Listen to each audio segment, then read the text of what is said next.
کہ یہ اللہ کا مہینہ ہے اور اللہ رحمتیں نازل فرما رہا ہے، اور وہ خدا جو اپنا تعارف رحمان و رحیم سے کروا رہا ہے، جس کی رحمتیں اتنی ہیں جو انسان گن نہیں سکتا، عام حالات میں بھی، نہیں کہ صرف رمضان میں، عام حالات میں اتنی نعمات، اتنی رحمات ہیں جن کا تصور انسان نہیں کر سکتا ہے۔ یہاں پھر اس میں اتنا زیادتی ہے کہ اس عشرے کو عشرے رحمت کہا گیا ہے۔ رہ گیا یہ رحمت تو آ رہی ہے، لیکن اس رحمت کو ہم ریسیو کیسے کریں؟ جی اصل بات یہ اصل یہاں ہے، وَإِلَّا رحمت رحمانیہ بھی اتنی عظیم ہے، اور وہ رحمت جس کے بارے میں رسالت مآب کہتے ہیں کہ اس کی رحمت، اللہ کی رحمت وسعت کل شیء، سبحان اللہ، ہر چیز سے۔ اب یہ کل شیء کو اس زمانے کا انسان کیا سمجھا تھا؟ آج کا انسان اور اگر پڑھا لکھا ہو اور کائنات پر نظر رکھتا ہو، اسے ہر شیء میں کیا کیا نظر آتا ہے، اور کل کا انسان کو کیا نظر آئے گا؟ ان تمام اشیاء سے، یعنی بے شمار بلینز آف گلیکسیز سے بھی زیادہ وسیع خدا کی رحمت ہے، اور اس رحمت کا تمرکز ان 10 دنوں میں ہے، ان ایام میں ہے، ان لیالی میں ہے۔ اس کو ہم نے حاصل کیسے کرنا ہے؟ اور وقت محدود ہے، میں بالکل ایک حدیث جس کے صرف 2 جملے ہیں، اور یہ 2 کلمے، جملے بھی نہیں ہیں، 2 کلمے ہیں، ان 2 کلموں میں یہ تمام رحمتیں آپ نے کیسے سمیٹنی ہیں، اس کو رسالت مآب نے سمیٹ دیا ہے۔ ارحم ترحم، صرف 2 جملے۔ اگر چاہتے ہو رحمت حاصل کرو تو رحمت کرو، رحم کرو گے تم زمین والوں پر رحم کرو، آسمان والا تم پر رحم کرے گا۔ سبحان اللہ، سبحان اللہ۔ یہ تو آپ نے ایک جس کو کہتے ہیں کہ ایک بڑی ٹپ ہمیں بہت دی، اور وہ ظاہر حدیث کی صورت میں پہلے سے موجود ہے۔ جناب مولانا میر اشتیاق احمد صاحب، ماہ مبارک رمضان تو پورا رحمت ہے، پورا برکت ہے، پورا مغفرت ہی مغفرت ہے۔ پہلے عشرے کو رحمت قرار دیا گیا شاید اس لیے کہ ماہ مبارک رمضان شروع ہو رہا ہے، اور خدا کی بے پایاں رحمت جو ہے پوری دنیا پر اس وقت برس رہی ہے، اس کو ہمیں حاصل کرنا ہے۔ فرمائیں۔ بسم اللہ الرحمن الرحیم۔ عابدی صاحب، آپ کا پی ٹی وی کا بھی شکریہ کہ اس موقع سے ہمیں اپنا پیغام قوم تک پہنچانے کا موقع ملتا رہتا ہے اس فورم سے۔ گزارش یہ ہے کہ ماہ رمضان جس طریقے سے میرے پیش رو بزرگوار نے فرمایا کہ اس کی کئی جہتیں ہیں، کئی ایک حیثیتیں ہیں، اور ہر جہت اور ہر سمت سے یہ رحمت، برکت اور ہمارے لیے فائدے اور نفع کا باعث ہے۔ جو آپ نے سوال کیا، اللہ تبارک و تعالیٰ نے حضور علیہ السلام کو ہمیں عطا فرما دیا، آپ کی ذات گرامی ہمیں نصیب ہو گئی، تو یہ کائنات کی سب سے بڑی نعمت ہے۔ اور آپ جب تشریف لائے تو آپ اپنے ساتھ جو کچھ بھی لے کے آئے وہ آپ کے شایان شان بے مثل و بے مثال تھا۔ دین ہے، کتاب ہے، دیگر چیزیں، اسی طریقے سے یہ رمضان آپ کی خصوصیات میں سے ایک خصوصیت ہے۔ اگر ہم یوں کہیں کہ آپ کے معجزات میں سے اور آپ کی انفرادیتوں میں، امتیازات میں سے ایک امتیازی حیثیت اور آپ کی شان ہے، تو اس میں کوئی بے جا بات نہیں ہے۔ جی بالکل صحیح۔ رمضان المبارک اپنے ساتھ اتنا کچھ لے کے آتا ہے۔ اب پہلے عشرہ رحمت کے حوالے سے آپ نے بات کی، اللہ کے نبی علیہ السلام نے تو، آپ نے جس خطبہ کی طرف اشارہ فرمایا، انہوں نے بھی اشارہ کیا، فرمایا کہ جب ماہ رمضان آتا ہے تو فتحت ابواب السماء او فتحت ابواب الجنہ، اللہ جنت کے یا آسمانوں کے سارے دروازے کھول دیتا ہے، بے شک رحمتوں کے دروازے کھل جاتے ہیں، اور ان میں سے کوئی دروازہ بند نہیں ہوتا۔ وغلقت ابواب جہنم، اور جہنم کے اور ناراضگی کے یا غضب کے سارے دروازے بند کر دیے جاتے ہیں۔ وسلسلۃ الشیاطین، اور سرکش شیطانوں کو اللہ پاک زنجیروں میں جکڑ دیتا ہے۔ یہ اس کی پہلی رحمت ہے کہ اس نے ہر خاص و عام کے لیے اپنی رحمتوں کے دروازے کھول دیے ہیں، جنتوں کے دروازے کھول دیے ہیں۔ اب اگر کوئی رحمت سے یا اللہ کے فضل اور اس کی جنت اور بخشش سے محروم رہے گا تو یہ اس کا اپنا قصور ہے، ورنہ رب تعالیٰ کی رحمتیں تو اس جوبن پر ہیں کہ اس نے ابواب السماء، بیٹھے ہیں حضرت کے، یہ جمع مضاف ہے، اس کا مطلب کوئی ایک دروازہ بھی بند نہیں رہتا، سارے کے سارے دروازے کھول دیے گئے، جنت کے سارے دروازے۔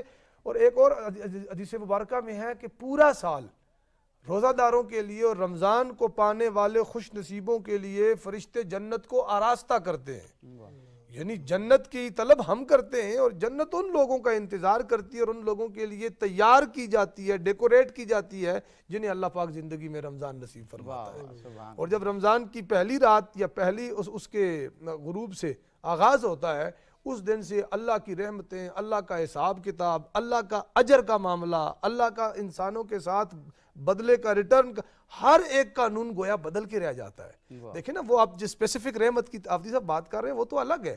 یعنی رمضان میں نیکیوں کا اجر جدا ہے. رمضان میں جب فرمایا شیطانوں کو ہم نے باندھ دیا، جہنم کے دروازے بند کر دیے، اس کا مطلب ہے توبہ کی اور معافی کی گنجائش بھی بڑھ گئی.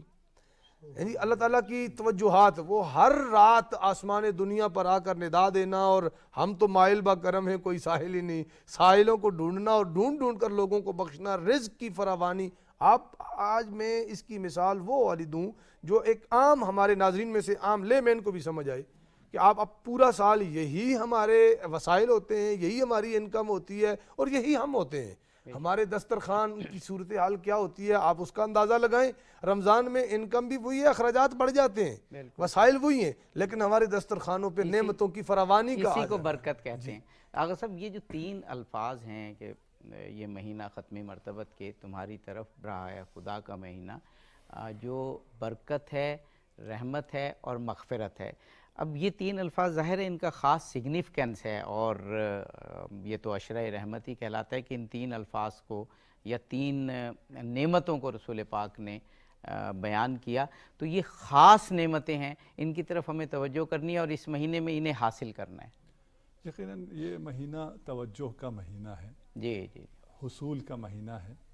اس مہینے میں آپ ضیافت اللہ میں ہیں، اللہ کی ضیافت میں آپ کو معمولاً ہماری ضیافت میں کھانا پیش کیا جاتا ہے، اس ضیافت میں کھانے سے روک دیا جاتا ہے. صحیح بات. اس لیے کہ انسان کو توجہ دلائی جائے کہ تمہیں جو رزق مل رہا ہے اس میں سے یہ ادنا ترین رزق ہے جسے تم منحصراً رزق سمجھتے ہو. اس کے علاوہ بھی بہت رزق ہے، اور ان میں سر فہرست برکت ہے، رحمت ہے اور مغفرت ہے. اور یہ تینوں ایک ساتھ بندھے ہوئے ہیں. برکت کا معنی سمجھنا انتہائی مشکل ہے، استعمال ہم بہت زیادہ کرتے ہیں، برکت مبارک، اور اس کو ہم بہت زیادہ اگر سمجھتے ہیں تو اپنے کھانے پینے میں سمجھتے ہیں کہ ہمارے دسترخوان پر برکت آ گئی، کم تھا، زیادہ لوگ کھا گئے اور زیادہ ہو گیا. برکت کہتے ہیں اس فیضان الہی کو جو اتنا بلا حساب ہو، جسے آپ نہ کیلکولیٹ کر سکیں، نہ حساب کر سکیں، نہ کسی منطقی لحاظ سے اس کا جواب دے سکیں، نہ اسے سمجھ سکیں، جو آپ کی سمجھ، ادراک، منطق، عقل سے ماورا ہو، بیانڈ ہو. اس فیضان الہی کو برکت کہتے ہیں. اور اس برکت کا ہم نے ایکسپیرینس کیا ہوا ہوتا ہے، لیکن اسے اس طرح ڈیفائن نہیں کیا جاتا. اور اس مختصر وقت میں یقیناً میں بھی اس کا اعتراف کرتا ہوں کہ میں اس طرح نہیں سمجھا پاؤں گا اس چیز کو جسے ہر مسلمان نے تجربہ کیا ہوا ہے، فیل کیا ہوا ہے، احساس کیا ہوا ہے. اور اس مہینے میں کرتے ہیں، احساس کرتے ہیں خدا کی. لیکن اگر معرفت کے ساتھ کریں تو پھر اس کی لذت دو چندان ہو جاتی ہے. اس معرفت کے ساتھ رہ گیا. برکت سے ہم آ جاتے ہیں رحمت پر. رحمت ہم نے کہا کہ یہ تینوں ہیں نعمت، لیکن یہ خاص نعمت ہے رحمت کی. اور آپ نے جیسے کہا کہ ہمیں اس امت کو رحمت للعالمین عطا ہوا ہے، اور آپ کی برکت سے، یہاں پھر لفظ برکت ہے، آپ کی برکت سے یہ رحمت کا مہینہ اور یہ رحمت کے لمحات اور یہ رحمت جس میں تمام نعمتیں ہیں، اس میں سب سے بڑھ کر ہدایت ہے، اس میں سب سے بڑھ کر نجات ہے، خدا کی خوشنودی ہے، رضوان ہے. اور اس رحمت کا اہل وہ ہوگا جو عبودیت خداوندی میں آئے گا. جو عبودیت خداوندی میں نہ ہو، عاصی ہو، وہ اس رحمت کے دائرے میں نہیں آ سکتا. اور رحمت کا عظیم ترین مظہر یہ ہے کہ رحمت کے ساتھ مغفرت کا پیکج بھی ہے.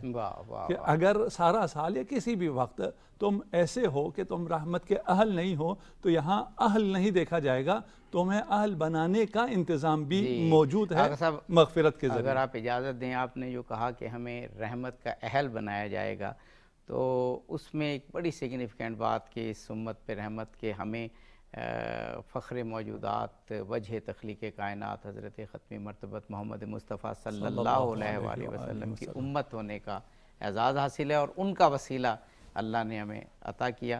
اجازت دیں تو خوبصورت سی نعت سننے کا جی چاہتا ہے. قاری محمد اشتیاق صاحب.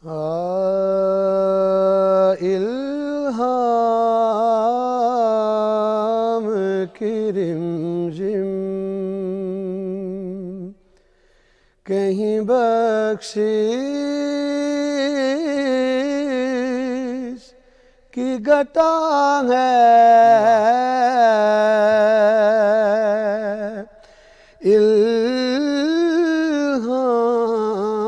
الہام کی رمجم کہیں بخشش کی گھٹا ہے یہ دل کا نگر ہے کہ مدینے کی فضا ہے یہ دل کا نگر ہے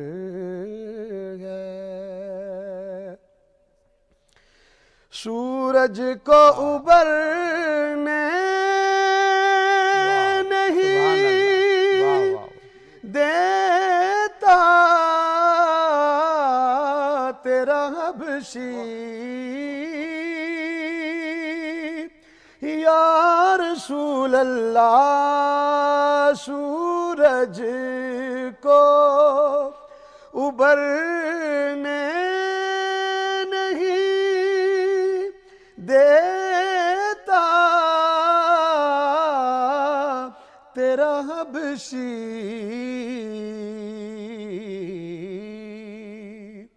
بے ذر کو ابو ذر تیری بخشش نے کیا ہے یہ دل کا نگر ہے اے گنبد خضرا کے مکی میری مدد کر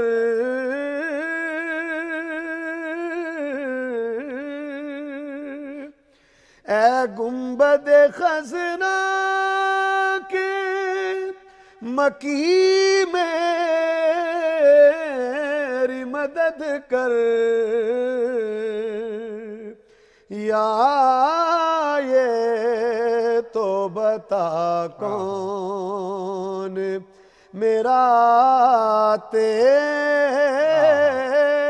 سوا ہے یہ دل کا نگر ہے اور مکتا بخشش تیرے ابرو کی طرف دیکھ رہی ہے محسن تیرے دربار میں چپ چاپ کھڑا ہے محسن سبحان اللہ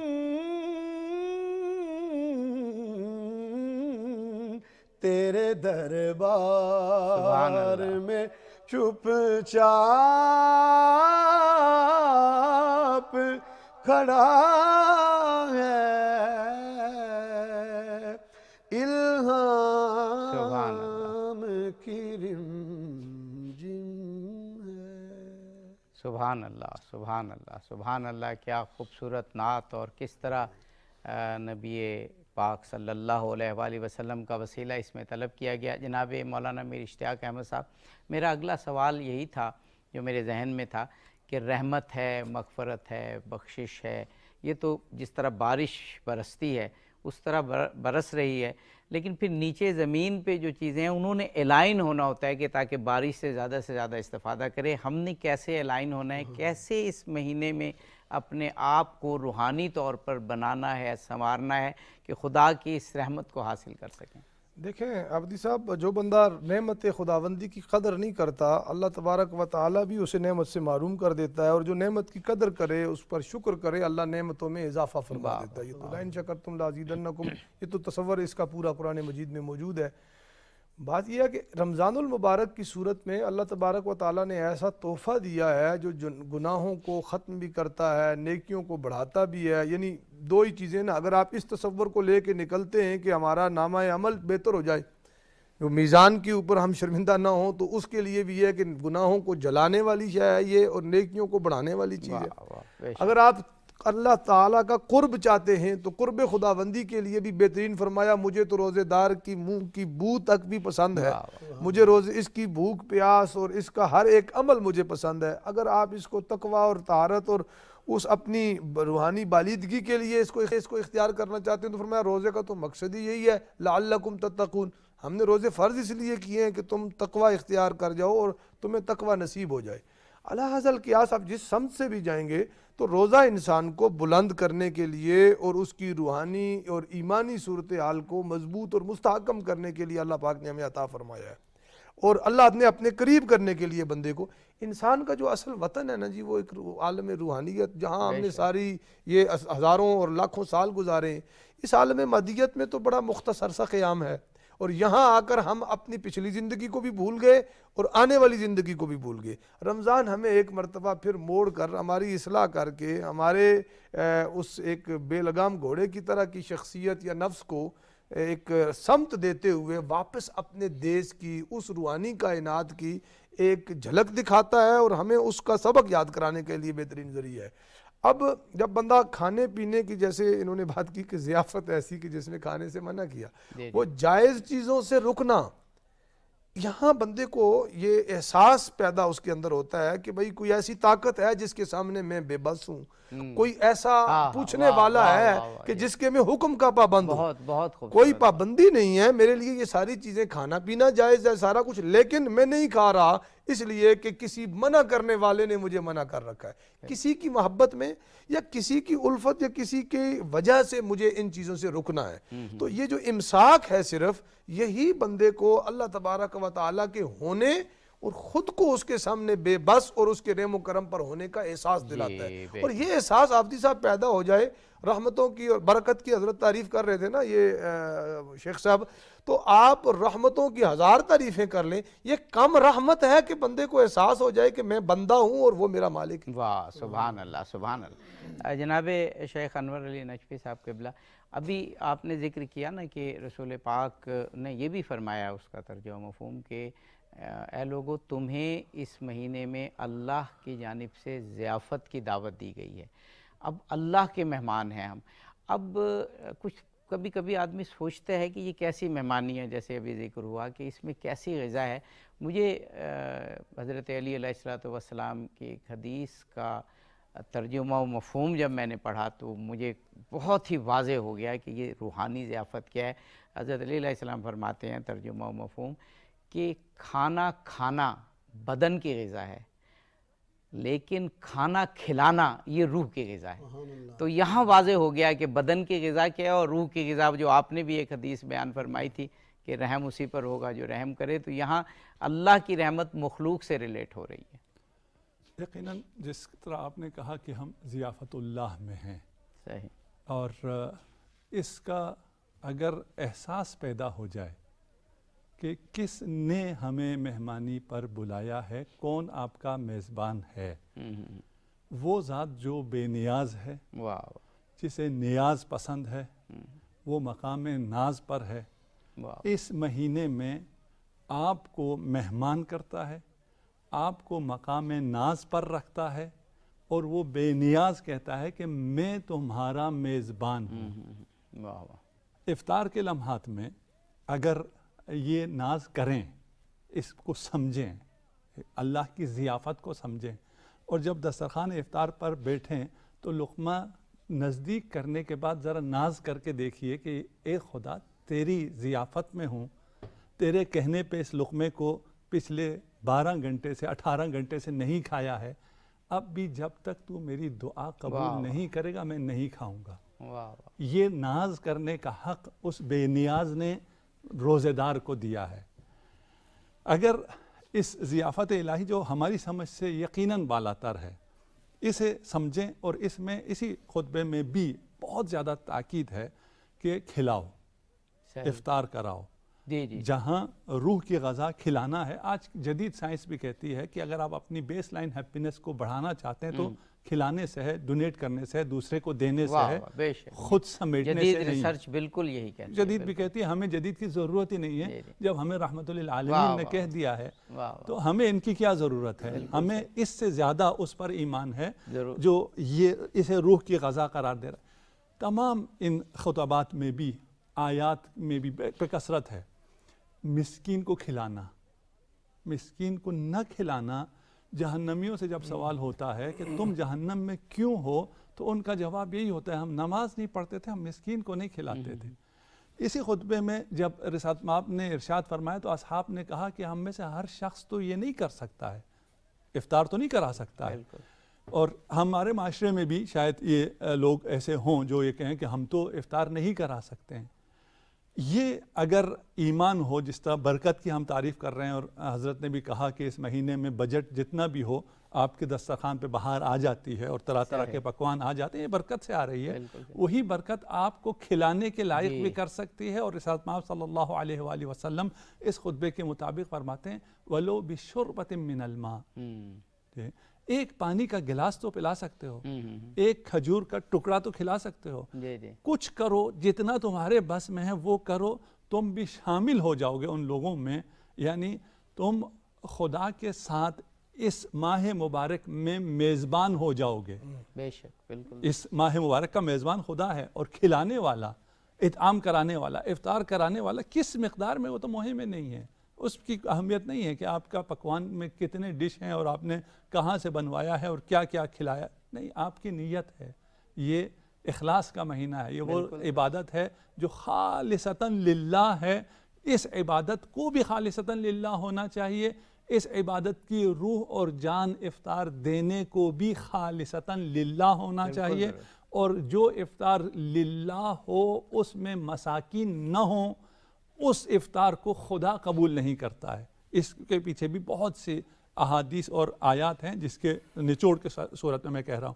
ہمارے ہاں صاحب حیثیت لوگ افطار کراتے ہیں، بہت اچھا کرتے ہیں، اپنے جیسوں کو دعوت دیتے ہیں، لیکن اگر خدا کی طرف سے، خدا کی نمائندگی میں، خدا کے حکم سے یہ میزبانی کر رہے ہو تو اس میزبانی میں جو اصل مہمان ہے خدا کا وہ مساکین ہیں، وہ فقراء ہیں، وہ ایتام ہیں۔ واہ جناب مولانا میر اشتیاق احمد صاحب، ایک یہ جو ماہ مبارک رمضان جب شروع ہوتا ہے، اب گزشتہ چند سالوں سے ایک پہلو کا اضافہ ہو گیا ہے کہ دنیا گلوبل ہو گئی ہے، سوشل میڈیا کے ذریعے بھی، الیکٹرانک میڈیا کے ذریعے بھی، اور اب دنیا کے مختلف حصوں میں جو ماہ مبارک رمضان کا آغاز ہوتا ہے یا جس طرح یہ منایا جاتا ہے، اس طرح عبادت کی جاتی ہے، محافل منعقد کی جاتی ہیں، اب وہ پوری دنیا کو معلوم ہوتی ہیں۔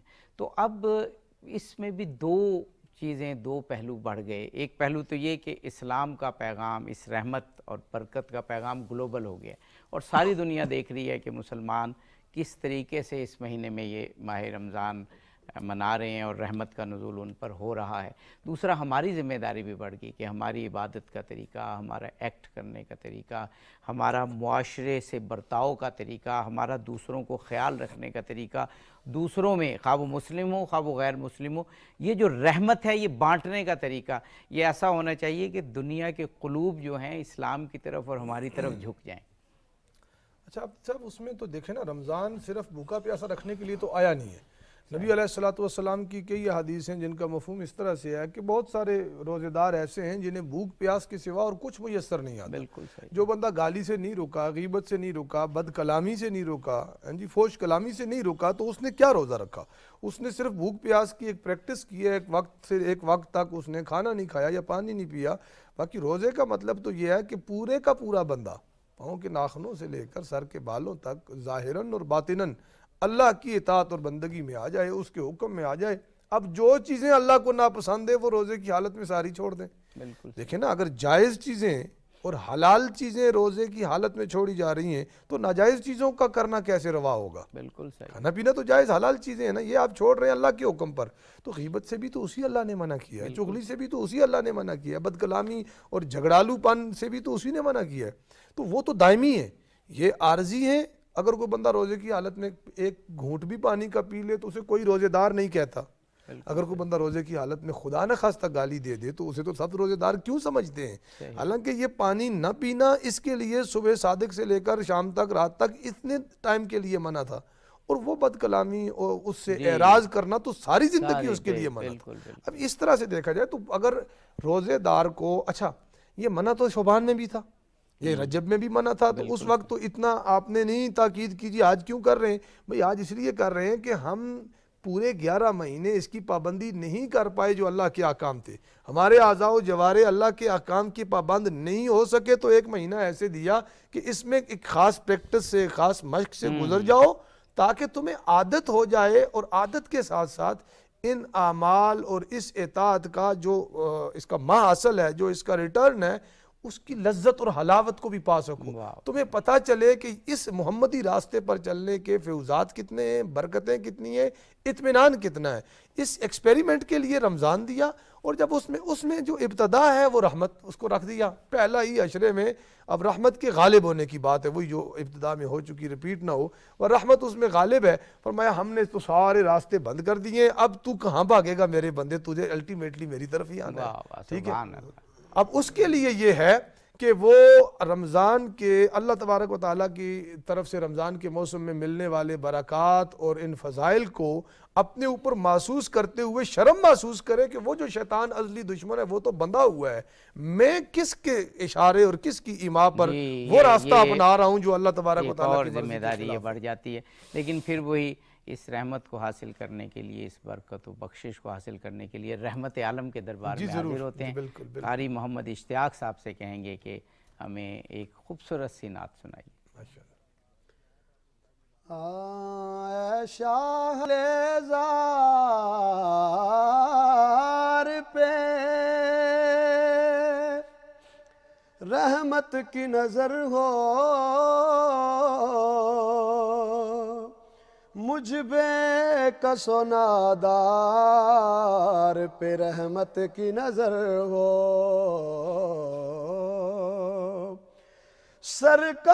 سرکار گناہوں سے برا حال ہے میرا، سرکار گناہگار پہ رحمت کی نظر ہو. اپنی رحمت کے سمندر میں اتر جانے دے، اپنی رحمت کے سمندر میں اتر جانے دے. بے ٹھکانہ ہوں ازل سے، مجھے گر جانے دے. اپنی رحمت کے سمندر میں اتر جانے دے. خواہش ذات بہت ساتھ دیا ہے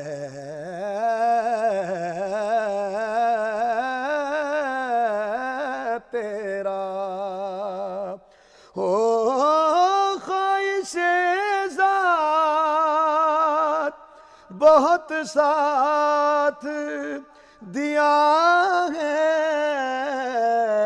تیرا. تو اب جدھر میرے محمد ہیں ادھر جانے دے. اب جدھر میرے محمد ہیں ادھر جانے دے. موت پر میری شہیدوں کو بھی رشک آئے گا، موت پر میری شہیدوں کو بھی رشک آئے گا۔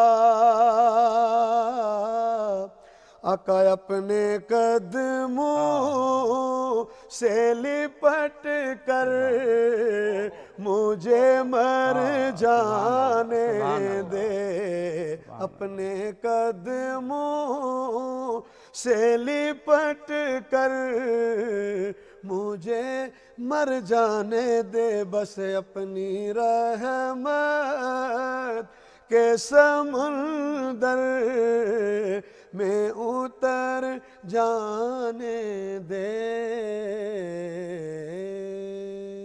سبحان اللہ، سبحان اللہ، کیا بات ہے، سبحان اللہ۔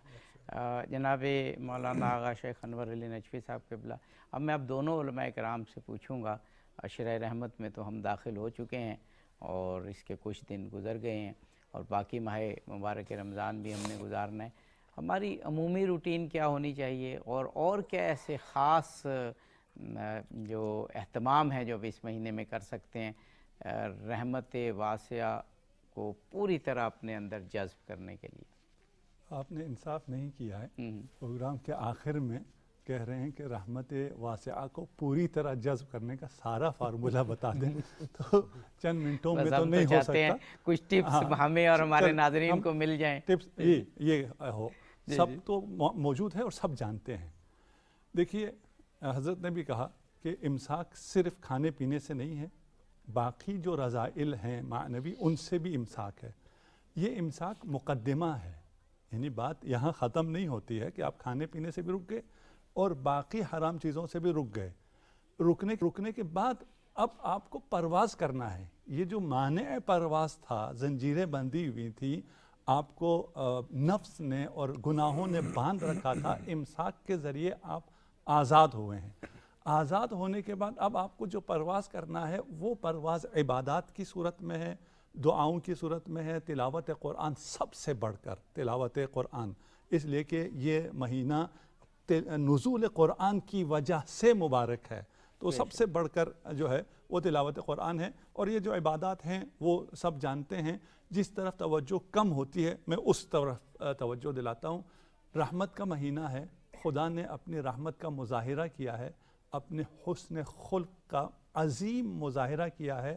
آپ سے بھی توقع یہ ہے کہ آپ بھی حسن خلق کو اپنائیں، یعنی جو پرواز کرنا ہے بندے نے، وہ جو آپ کا سوال تھا، ہم نے باقی انسانوں کے ساتھ، مسلمانوں کے ساتھ تو حسن خلق کرنا ہی کرنا ہے، ہم نے باقی انسانوں کے ساتھ بھی حسن خلق کرنا ہے، ہم نے حیوانات کے ساتھ بھی، ہم نے طبیعت کے ساتھ بھی، ہم نے نیچر کے ساتھ بھی، انوائرمنٹ کے ساتھ، سب کے ساتھ ہم نے بہترین سلوک کرنا ہے، اس لیے کہ ہم ایک الہی انسان بن گئے ہیں۔ اور روایت میں ہے کہ موسیٰ کلیم اللہ کو اس رحم کی وجہ سے جو ایک جانور پر انہوں نے کیا، اس مقام کو دینے میں یقیناً اور بہت سے عوامل ہیں، اس رحم نے جو جانور کے اوپر ہوا ہے مقام کلیم اللہ ہی عطا ہوا۔ سبحان اللہ۔ جناب مولانا میر اشتیاق احمد صاحب، ہمارے پاس 30-40 سیکنڈ ہے، فرمائیے گا جو جناب آغا شیخ انور علی نجفی صاحب نے جیسے فرمایا کہ کچھ ٹپس کے اس مہینے کو گزارا کیسے جائے۔ دیکھیں اب ہم یہ کلیم کرنے کے بھی قابل نہیں رہے رمضان کو پانے کے بعد کہ جی شیطان بڑا، اس کی چالیں بڑی سخت تھیں اور میں بڑا کمزور آدمی تھا، شیطان باندھ دیا گیا ہے اور وہ دروازے سارے بند ہیں جو کہ آپ کو خدا سے دور لے جانے والے ہیں، راستے سارے مسدود ہیں۔ اب یا میں خود خدا کے قریب نہیں ہونا چاہتا تو یہ ڈبل جرم ہوگا کہ ایک تو یہ کہ میں نے اللہ کی رحمت سے خود کو دور کیا اور پھر موقع ملنے کے باوجود میں نے اس سے استفادہ نہیں کیا۔ تبھی ختم مرتبت نے ممبر پہ قدم رکھتے ہوئے آمین آمین فرمایا تھا، تو اس میں ایک یہ تھا کہ وہ شخص بھی ہلاک ہو گیا، اس کی ناک خاک آلود ہو گئی، تباہ و برباد ہو گیا۔ جبریل نے کہا کہ جس نے اپنی زندگی میں رمضان کو پایا اور اس سے استفادہ کر کے اپنی بخشش نہ کرا سکا تو حضور نے آمین کی مہر ثبت کر دی۔ اللہ پاک ہمیں کم از کم اس سے تو محفوظ فرمائے اور بخشش کے قابل بہت شکر گزار ہوں جناب مولانا آغا شیخ علی نجفی صاحب آپ کا، جناب مولانا میر اشتیاق احمد صاحب آپ کا، جناب قاری محمد اشتیاق صاحب آپ کا۔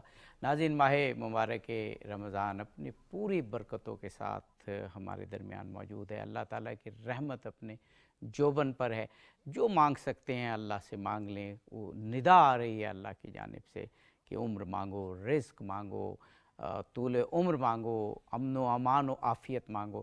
میں اختتام حضرت علی ابن الحسین فرزند امام حسین علیہ السلام کی ایک دعا کے ایک جملے سے کرتا ہوں کہ آپ فرماتے ہیں کہ خداوند قدوس یہ مہینہ اسلام کا مہینہ ہے، تزکیہ نفس کا مہینہ ہے، قرآن کا مہینہ ہے، رحمت کا مہینہ ہے، مواسات و غمگساری کا مہینہ ہے۔ خداوند قدوس ایسا ہو کہ جب اس مہینے کا چاند گھٹے تو ساتھ ہی ساتھ میرے گناہ بھی محو ہوتے جائیں۔ اظہر علی عابدی کو اس پروگرام سے اجازت دیجیے۔ فی امان اللہ۔